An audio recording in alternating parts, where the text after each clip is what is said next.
This is Common Courtesy with Sean Nicholas. So are you saying like one of those adults could be a doll? Yeah, dog, it could be. But that... No, come on. So No. Nicki Prue. You sound like you're at least in your 20s. So my advice would be like, go get an apartment and maybe test out some dating sites because I don't really... Courtney Harbaugh. Okay, well, first of all, was it a suspect or was it his significant other? That's an honest question. Angelique Young. Run the risk of getting a fine, and you run the risk of potentially going to jail for coming here. It doesn't mean you can't stay home and do it. How many people? No, that's wrong. And Stephen Galbraith. You like Capricorn? No. Yeah, okay. Well, that was bad. Anyway, so Strike 3, you're out. yeah. I'm so glad the whole team is here. Yay! Tonight's topics. We discuss Oprah's bombshell interview with Prince Harry and Meghan Markle, as well as we react to Wandavision, the finale. Also, we start the conversation on the Dr. Seuss controversy on his books being no longer published. Sit back and let's start the conversation. Hey guys, and welcome back to Common Courtesy. I'm your host and moderator, Sean Nicholas, and with me I have my lovely co-host, Angelique Young. Angelique, how are you tonight? I'm doing wonderful. So glad to be here. It's going to be a good night. Yeah, it's going to be a fun one. I love the topics tonight. And also joining us as well is my good friend, as guest co-host, Ivan. Ivan, how are you? Can you hear us, I'm Ivan? doing glad. I'm great. Glad to be here. Doing great, and I cannot wait till we get into the nitty gritty of this. Yeah. I'm sorry. Sorry, I couldn't. You froze there for a minute. You know, it's online streaming, and we're always going to Did it not have work? a little. No, it did. We heard you.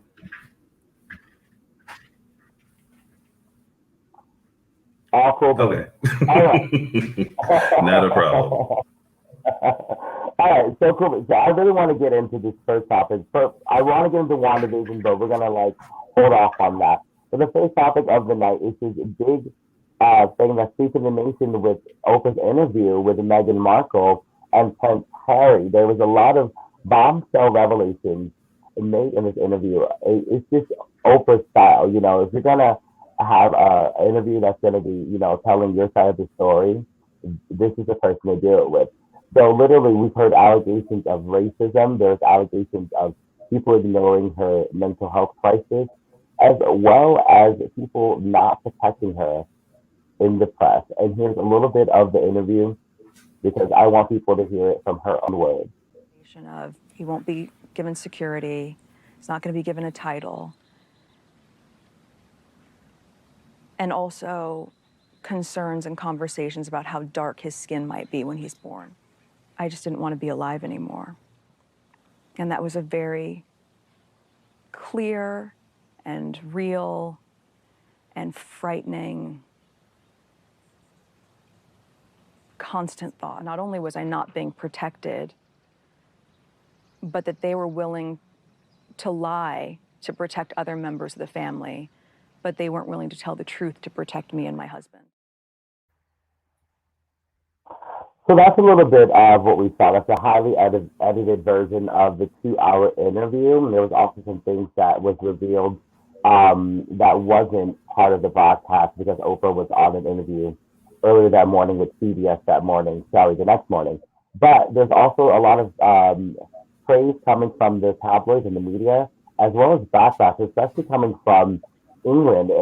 Most notably, his name is Piers Morgan on the British Morning Show. He actually storms out after having a conversation with one of his co-hosts about Meghan Markle's interview.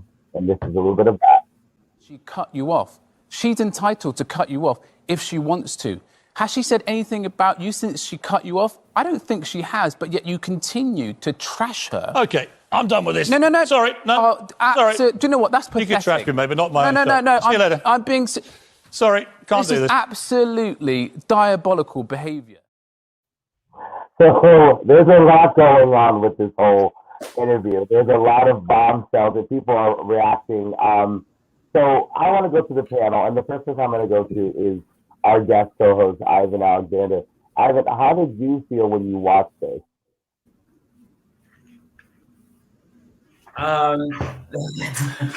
Well, there were quite a few bombshells. And for me personally, it just came across as right off the bat, the family disowned them because of the fact that a person of color has now become part of the royal family, which is not going to work for the queen. So that's pretty much the bomb that was dropped.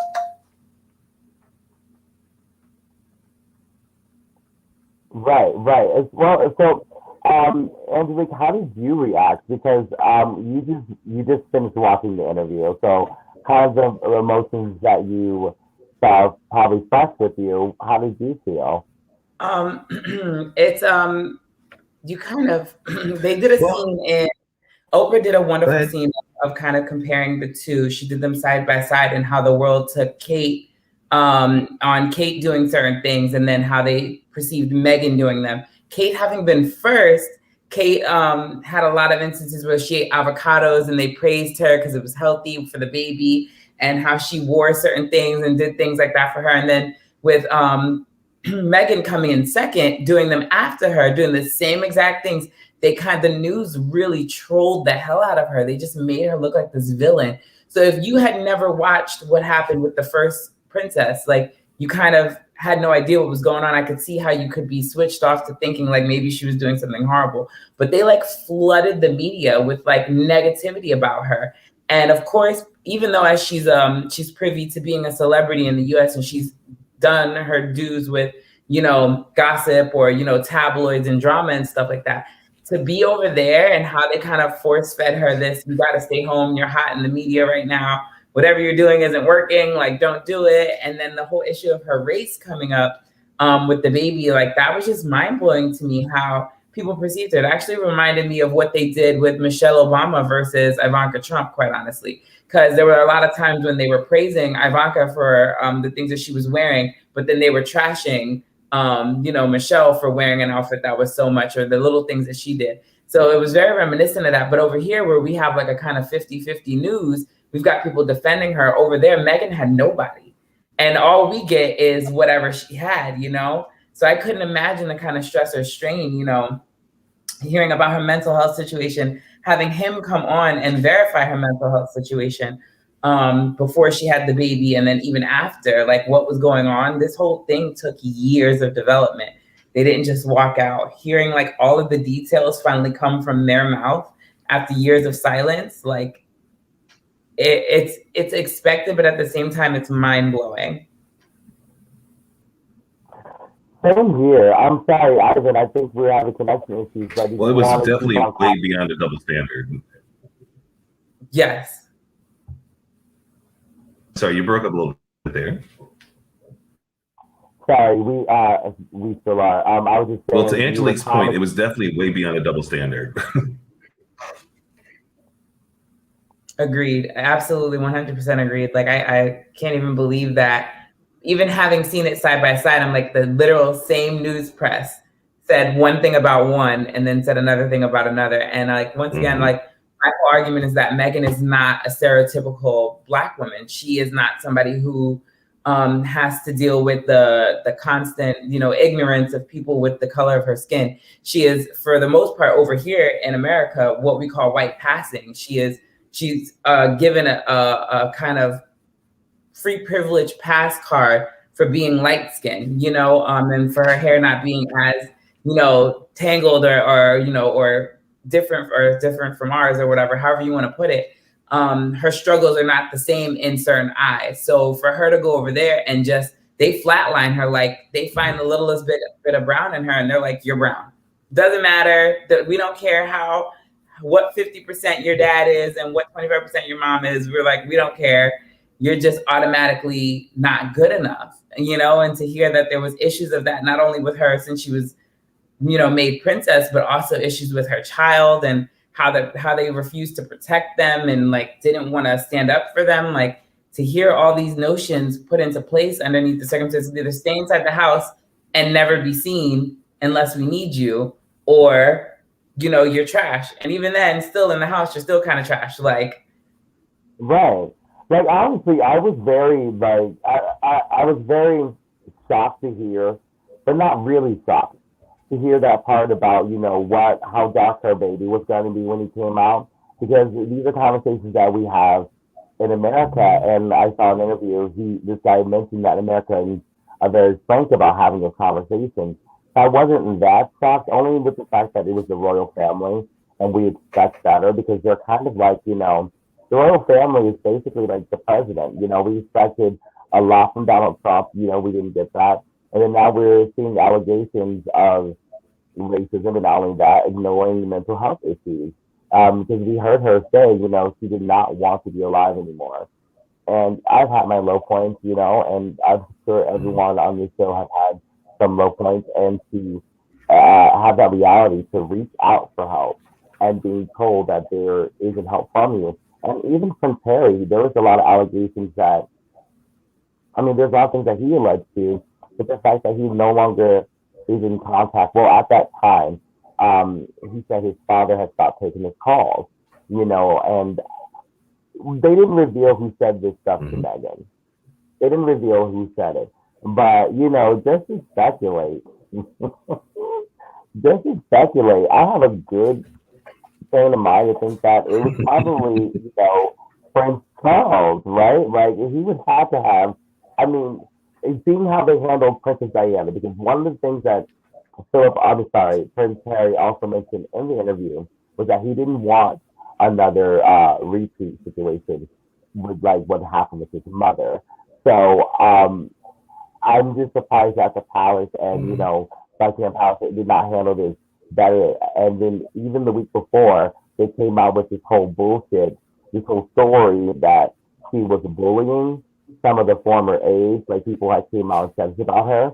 That was obviously they knew what she was going to say, I feel, so they were trying to get ahead of it, but they made a huge blunder in trying to like spring mud at this woman who's so well loved, who's not a bad person in the public eye. I thought it was kind of fucked up that they said that. I just feel like before we move on, I'm gonna go back to Ivan. Ivan, any more comments on what you saw in this interview? And here's another question, because I don't know if you saw the response from the Queen. She did say she was saddened by this. She also said that they're going to talk privately. Do you feel that? What way do you think that they can better handle this public eye?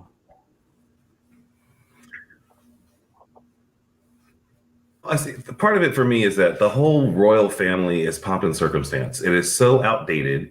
Who's royal anymore? There's royal, yeah, so that's about it, really. Honestly, when you think about it. But as far as the whole royal situation, yes, it's really outdated. It's an institution, but the damage has been done, clearly. If they're going to talk privately about it, that's one thing, but there should have been some kind of other statements, made before she went public with all this.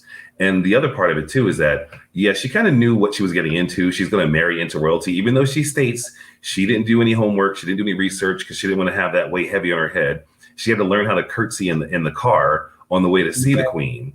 So she didn't do a lot of homework. But even though you look at TV and life in general, you kind of have to know you're going to be on a star. You're going to be on a show. You will be on public display, scrutinized by every single possible entity to look at you one way or the other. So she kind of had no part of that going into it. Right, and Angelique. But in the same respect, I don't really agree with the whole royal family looking at this child being an issue. Jay, I just wanted to pay attention to the comment. delay there. The comment from Jay the Boss was something that it's so bad over there for her. They've literally been tearing her apart, and he's absolutely right. They use the N-word for her. They call her son a monkey. The bit where the guy calls out Piers Morgan on live television, where he gets so mad he actually walks off. These people are so bent on a lifestyle. It's pretty much. I feel it's the same way here. I feel like royalty is the the king and queen are no different than the president and the first lady, no different than like in other countries. every single country has a direct to, it's the people who you point the finger to blame, and the people who you praise when shit goes right. And I think with the royal family, the only difference is that they give power to the others in the family to kind of take some of the heat off the majors. So you have your minors, and I mean, that's no different than here with our secretaries of defense and things like that. But at the end of the day, people still will blame the president for the problems of the world, right? So in this particular instance, I think because of how their system is built, literally, I feel like Meghan and Harry took the brunt of everything to take the eyes off of the other two. They're literally cannon fodder in this whole entire situation. Their entire lives picked apart, put on display because they're different. Harry is being much more like his mother than William was, and the fact that he's stepping away from the normal duties. He didn't do anything like they had initially requested of him, while he was still fulfilling his job and his titles. He found a wife outside of the normal. He didn't go find another duchess or another woman of stature. He went and he did all these things so differently. I think that at the end of the day, like the news and the people, they're making this to be what they need it to be to keep their hopes alive. And unfortunately, I think what they just did was pull a couple of bricks from the foundation. So it'll be nice to see what happens. I mean, what can they really say? What did they say? They said that they're doing investigations into how Meghan was treated, if she was truly neglected, if there's any reports whatsoever now. It's like, oh, let's check it out. Years later, the woman has had the child is now born. This was like 3 or 4 years ago. Now you want to go back and look at the note if somebody actually wrote it down. Mm-hmm. I'm like, what would that even do? Well, you're not protecting anybody. And now knowing that they're not protected, you've taken everything away from them. What would that even do? So it's all false. You're just telling people what they want to hear at this point. It's a show. It's a rodeo. Exactly. Because even she said that she went to HR. Like, what the fuck? Like, I understand that, it's like the White House, it's a business.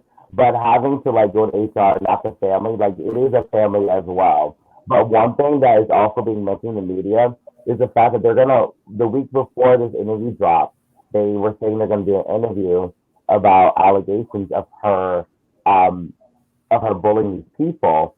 And just to answer Kevin Clark, I don't think she's lucky. I think she's lucky because she worked for it, because luck is when preparation is opportunity. Being a high-paid actress is a hard job to do, and getting to that level is it's very hard, So one thing is they're not doing an investigation with Prince Andrew, who has multiple allegations of sleeping with underage girls.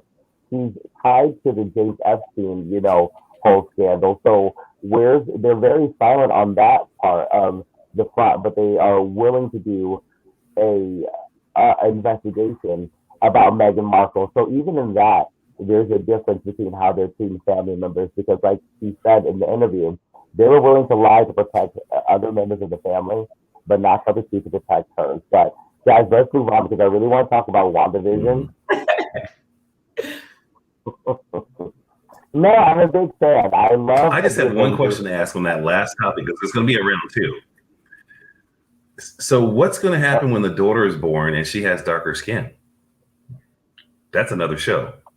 They're cut off. They're effectively cut off, so it doesn't matter. She could be born with green and alien eyes, and nobody's going to give a shit because she's no longer a part. They're cut off. They never gave Archie back his dues when he came out as a white redhead. So I don't see them caring. They're going to be like, oh, or maybe if she does come up around, like, see, we told you. They'll get what they want. But I think that honestly, the way that they're living their lives now, you could tell in the second half of the interview, like the day after interview, when they're at the house and they're in the chicken coop and shit, that like they're happy. That had to be such a alleviating moment. They're definitely really just sound relieved. They just sound like we're done. Like we said what we had to say. And, they had to start the interview off being like, oh, we're not paid to do this. Like, this appearance gives us nothing. Like, I think that moment has to be full circle, and I think that exactly who asked those questions. You know exactly who put him on the thing, because he wouldn't tell. If it was just anybody in the family, like the royal doctor or somebody else, he would have threw them bitches under the bus in a minute. So, whoever those people had those conversations with him, It was people that he was really cared. And even the way he said it, he said the conversation happened nonchalantly. And when he walked away from it and he thought about it, he was like, oh my God, like you really just asked me about the color of my unborn son's skin. Like it like took him a minute to register what they were saying, which means that he doesn't look at his wife as a Black woman. He's not looking at her as a woman of color. He's looking at her just his woman. And he doesn't even think about, he probably had never thought about the color of his son until that moment. Somebody said something and somebody brought it up, and that was the moment when it fucking clicked for him that, oh my God, they really don't like her because they think she's like a for real Black girl. Like she's like, not, let me not say that, that's wrong of me. She's a for real Black girl. But I mean a Black girl whose skin color is brown. You know, this situation is something that we see on a daily basis in our community. Like, you know, women of lighter skin are constantly getting passes or, you know, or objectified or seen as a better spouse because they're going to get into less issue later. So to see that over there, like I said, they don't care. Like if they prick your finger and your genealogy says that you got 1% brown, you got to go. And that's what this proves. And the only way I would believe different is if they took her back and they gave her fucking crown. Yeah. Her and the little one. She get one now too, and he get one. That's the only way I would see it any better. Now, what is said about that? Like, you know, there is a letter written by... But we know that's not going to happen. Right. Maybe. I think I'm having internet issues. But I think that the reason... Look, I think they handled this shit incorrectly because I don't understand how we're in 2020 and we're going through this. And after seeing, you know, Princess Diana go through the same thing throughout, because she had, they missed the moment, actually. This is what happened. This is how I think. They missed the moment. They missed the moment when Diana had postpartum depression. They could have, you know, maybe put a spotlight on that issue. And also, well, they missed the moment with Meghan Markle as well. Instead of forcing her to hide this because it didn't look good, they could have, you know, made that made it a way that she can bring awareness to what she was going through. But you know, these are like the old English people, and we're never gonna get it right, and not in our lifetime. But like I said, to answer your question, Ivan, if that child does come out a different color, I don't think it should matter. I think I agree with Anthony. The only way to prove the make this correct is to give these people their titles back, and to be quite honest, we could never take that away because Prince Harry is, you know, literally born into this. And it was very interesting to see someone born into the royalty versus someone who wasn't, and have them, like, you know, give their honest opinion. But anyway, back to Wandavision, because we got to move on. Wandavision recently had their finale, and I'm kind of pissed off because I hear there's not going to be a second season, but this finale for this show for a streaming service was Disney does everything right. They pulled out all the stops.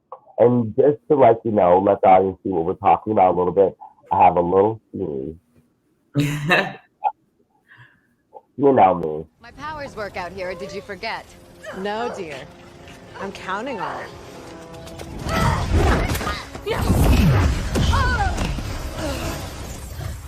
Now!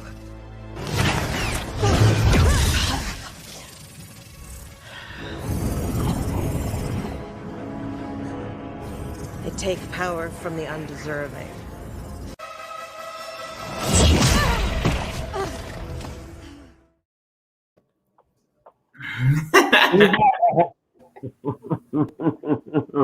BF Wanda. This is literally one of my favorite characters out of the Avengers because her powers were very rarely understood. You know, she was first just firing, you know, simple hexes. It had nothing to do with her being a witch. It was all about her altering probability. But this show was kind of an origin story for the character because there wasn't one for her in the movie. So just to get a little reaction of Andrew Wade. No, this is I mean, you're pretty spot on with it. Even in the comic books, this character has had her story rewritten a few times. So originally she was a mutant who had the probability, she could change probability and she can cause hexes, which is how she ended up with the name of the Scarlet Witch.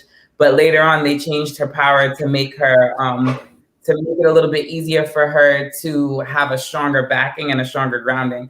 So with the movie, with the Marvel universe, they decided to incorporate both because we don't really have mutants in the cinematic universe yet, at least not knowingly. They haven't been brought out to light yet. If they are coming or when they come, we'll know then. But for right now, they focus her more on being a witch, and how her powers get born or how her powers get enhanced are her getting the probability, not probably, the Mind Stones powers through the movie. So this part kind of gives her full backstory. Why is she different than everybody else? Why did she come out different from her brother? Why was she able to use the Mind Stone in ways that nobody else was? Why did they change her completely? Why is her power red even though the stone was blue? Like, there were so many questions that people didn't quite understand or ask, and now this was their opportunity to kind of show how she came to be. And the show starts off really great, being that it starts off with these old cinematic kind of TV shows, you know, from like Dick Van Dyke and Mary Tyler Moore and things like that. And so you come to find out later on in the show exactly why this played out the way that it did, why certain things happened the way that they happened, why her life kind of feels this way. So you really get to know this character over these 9 episodes. And I was very, very happy with how they finally announced her as the Scarlet Witch and how they finally gave her her just dues. But more so than that, they literally created an entire legacy for a character in 8 episodes. Like, I think honestly, really, truly, minus the 1 episode that's about the villain. I mean, like, honestly, it's literally like a full backing. I don't think any other character has gotten this much love on screen, period. Like, I loved every second of it because just like you said in the beginning of the show, like what I was hearing on the street where people didn't understand what was going on. Me neither. But I was like, you know what, there's a story behind why we're seeing, like, you know, the I Love Lucy, Dick Van Dyke inspired scenes, even the Modern Family one, which is one of my favorite sitcoms. But I think that, like, where was I going with this? I'm sorry, I lost my train of thought. My favorite part of it was the fact that the acting, that's what I was getting at, the acting ability, the fact that they were able to change, you know, television sitcom from different generations to cinematic acting, which, you know, we all saw the difference when Wanda was portraying, like, you know, her Mary Tyler Moore character, when she's like, Agnes, you know, she was so, and then she became Wanda when she left the, what was it? The head world reality. And she came out, she had, you know, her little Sokovian accent. And also, the screenwriting of the show, like how they introduced the character Pulsar. I was going to say Photon, but Monica Rambeau is a very big character in the Marvel comics, especially in the Avengers. She even led the Avengers once, but she was in the movies, the show as well. And her role, I just can't wait to see what they're going to do with her because she barely got. Her character's creation was really cool. How they managed to fix that in just in time before their little hint to what's coming next for her. But even Catherine Hahn, man, wow. Like I love her as an actress. I mean, I think she's a great comedian, but this show showed some different range for her. Just the sarcasm and the ability to play the villain in like this kind of fun way. And this is the first time we see a villain in this kind of light. It's very rare that we normally they're really action packed. Most of them everybody's a genius, right? Somehow miraculously in this world, everybody's a fucking genius.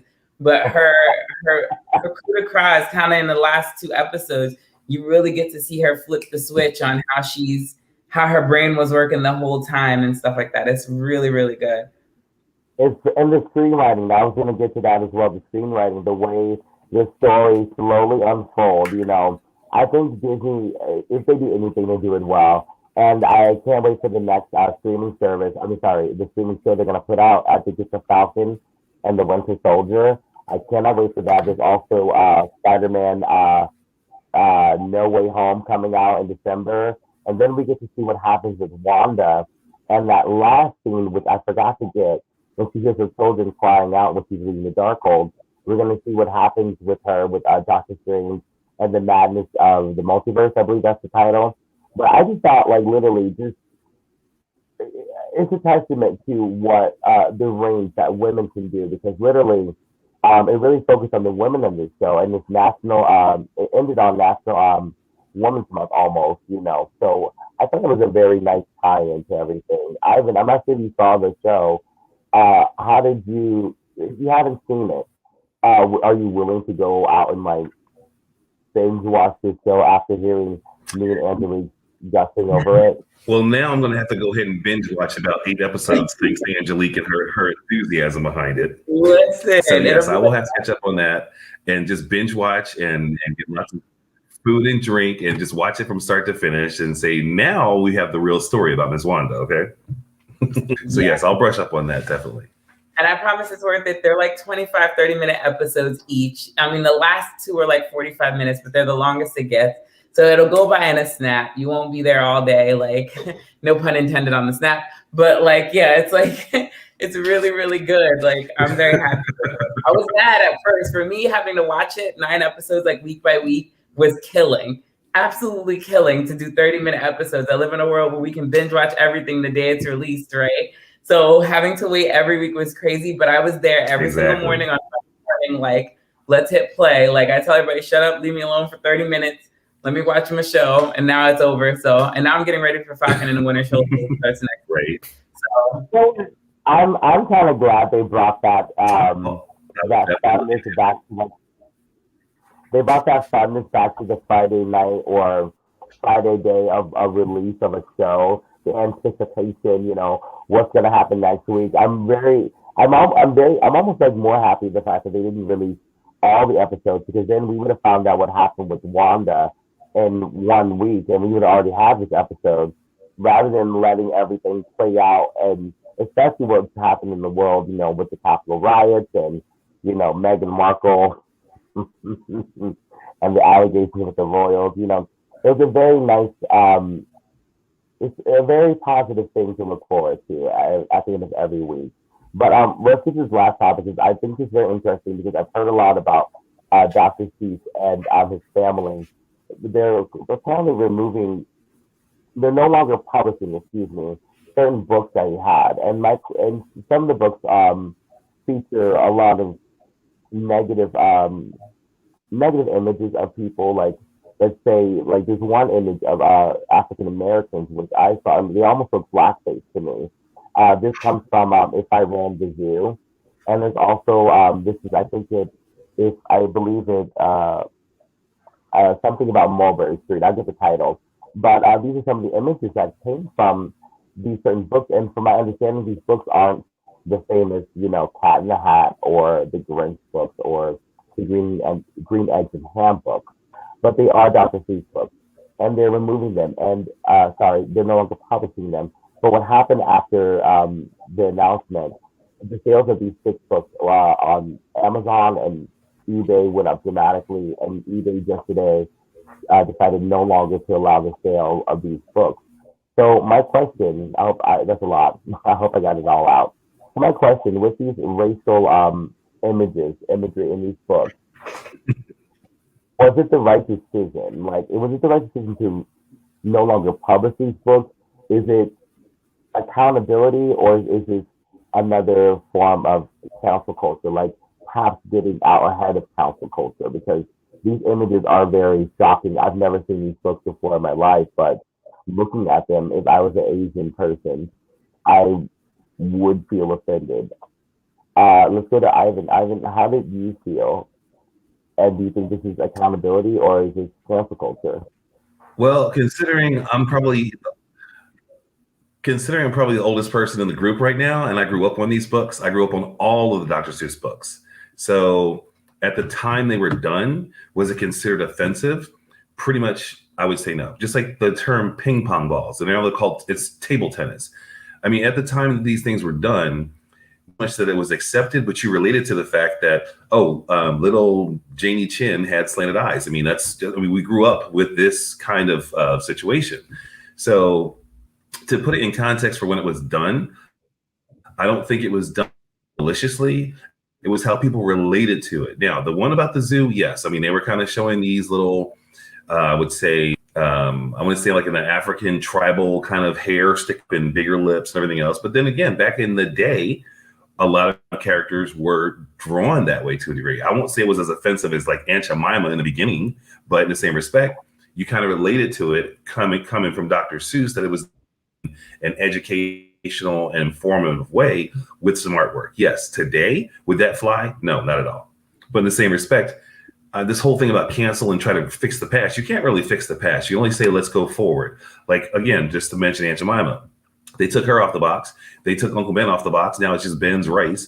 Mr. Potato Head now at this point, the whole gender specific or gender neutral thing. When does it stop? We as kids grew up on this kind of stuff. So I understand the newer generation might be offended by it, but at the time it was done in that context, I don't think it was done in any kind of malicious way. It was just peacefully how you related to stuff. So I see both sides of the fence. Should they ban it? Maybe put it in a museum and say, okay, this is what it used to be and this is what we used to have. But as far as banning it, I'm kind of still on the fence on that, because again, I grew up with that stuff. So I was used to it. Okay, cool beans. I like that answer. Angelique, let's go to you. How did you feel? I mean, just to clarify, they just pulled the books. They didn't cancel Dr. Seuss. They didn't dismiss his whole, library of books. The writing agency, if I'm not mistaken, they just pulled the books that had significant racism in the drawings, things that were like, we're in a culture where, Black people have been being murdered for years. Asian culture is now taking a serious hit in the face of coronavirus. So the past years, there's been a over 600% increase of Asian assaults, right?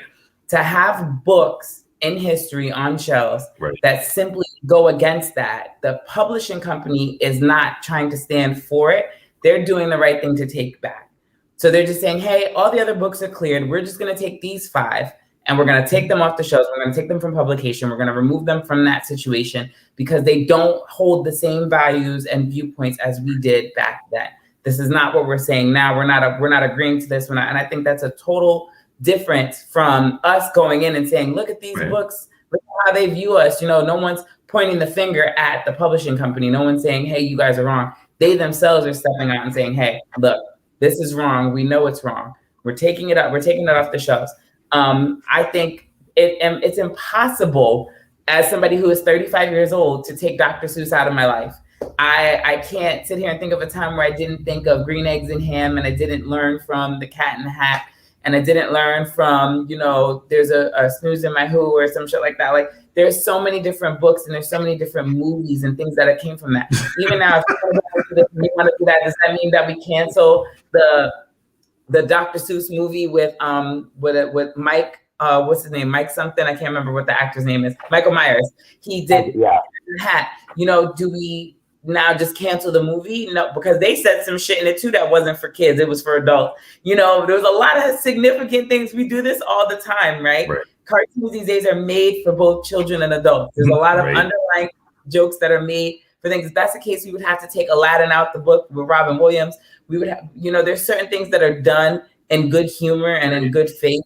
And I think that we can't overreact. If we become too sensitive, if we become oversensitized, we lose out on the bigger picture here. Like I said, they're taking action on their own mistake. Nobody had to call them out. Nobody had to drag them for it.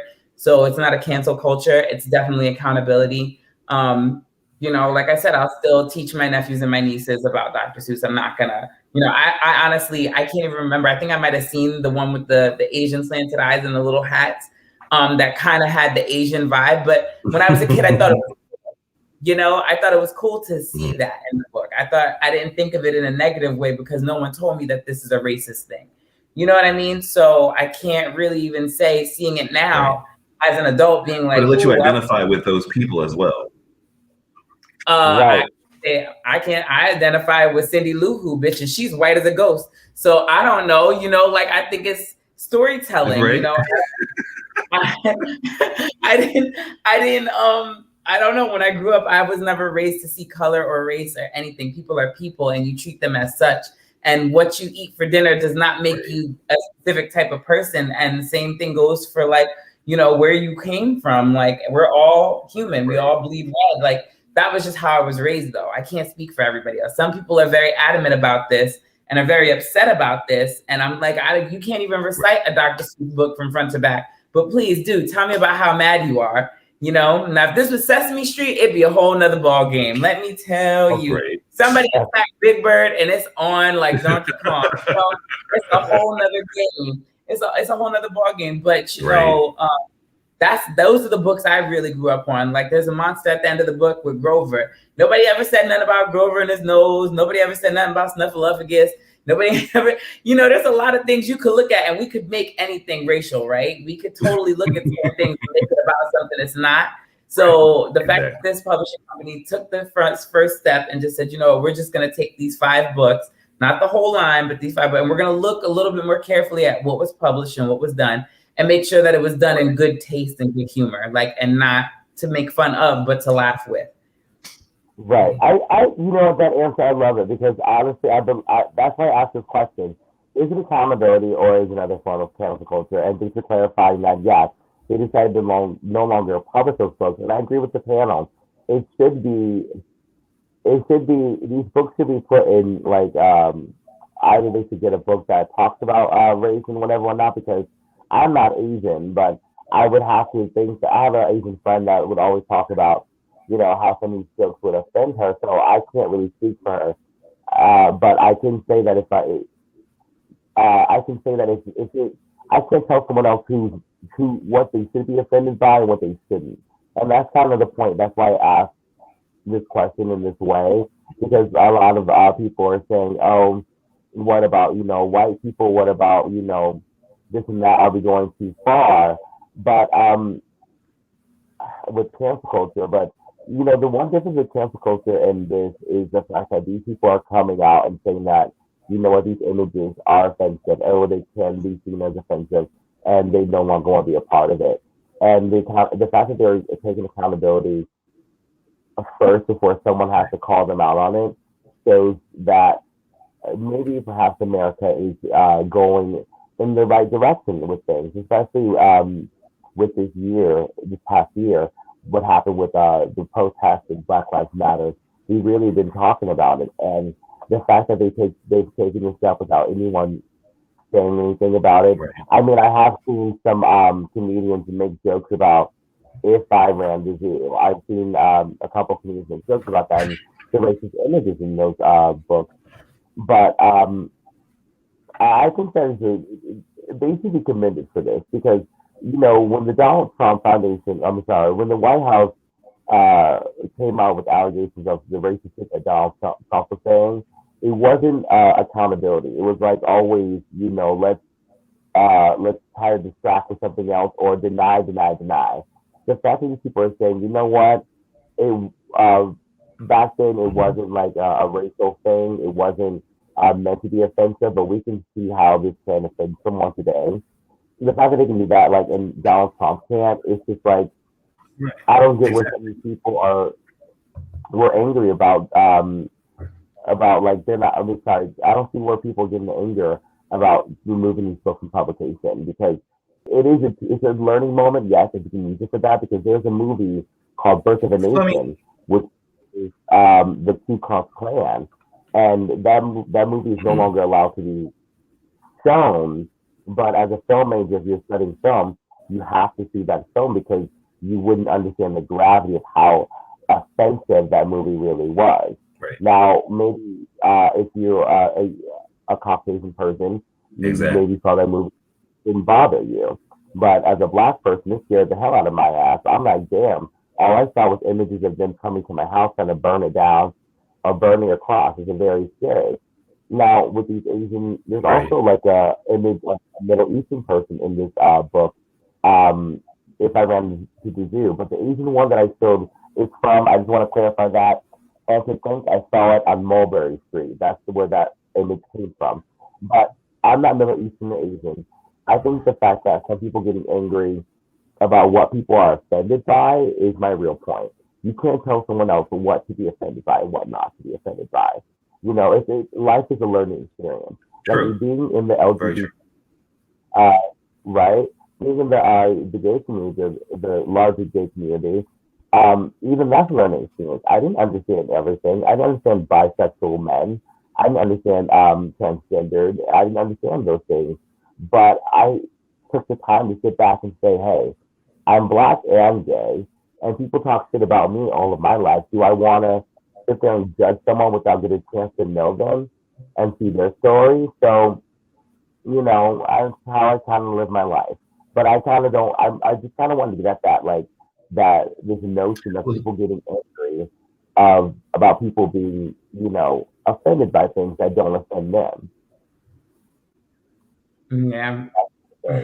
That part to me is a little ridiculous. But to Angelique's point, yes, it's definitely accountability, and it's definitely these publishers doing what they believe to be the right thing based on.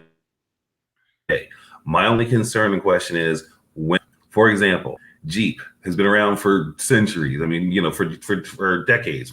There's only one Jeep. They were in the Army, the whole 9 yards, everything else. Now they're going to remove the name Cherokee from their line of vehicles, which is Jeep Cherokee. So it comes to the point of like the Kansas City Chiefs or the Washington Indians or the Redskins or whatever. When does it stop to the point of you guys are taking this like too serious? This name, it's not really, denigrate some or chastise or harass or offend. It's just kind of comes to a point when does it stop? Is my only question, my only concern, really. I mean, because I have no problem with Jeep Grand Cherokee. I think they're great vehicles. I mean, like at that point, like until someone's not, offended. Like I said, Birth of a Nation is a highly controversial film that was filmed back in a time where they thought it was okay to be racist and it was okay to show films like that. But it highly offended me. This film was like banned years before I was born. But it's like, I think the problem, here's the answer.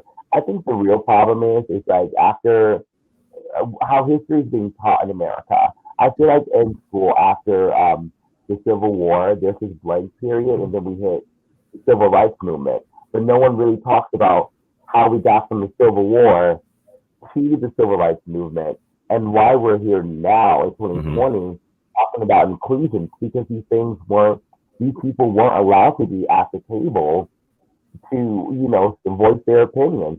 Like Birth of a Nation. I look at that movie, I'm like this. There was not a black person in the room when they made that movie, because they're like, this is gonna be, scary. But back in those times, people didn't really care what they felt. But I just kind of feel, I think the answer to that question is we have to really teach history very well and maybe even re-educate ourselves on some things that we know. Because, like I think I was having a conversation with our co-host Courtney about, why are these things happening? Why are these things happening right now? Like with the Aunt Jemima thing. I told her, I think it's kind of fucked up to use someone else's image to appropriate, their image in order to sell a product. Aunt Jemima was not a black woman. I mean, the creator of Aunt Jemima, the product, was not a black woman. It was two white dudes. And they decided to use that image to remind people of the old South. To me, I think that's fucked up to use an image that's not your own to sell something. And, we got to discuss about that. So I think that's like one of the issues that we have to kind of like address as well when we're talking about, dealing with the race and having discussions about them. But I think we're out of time. Does anyone else want to say anything before we go? It's been a blast.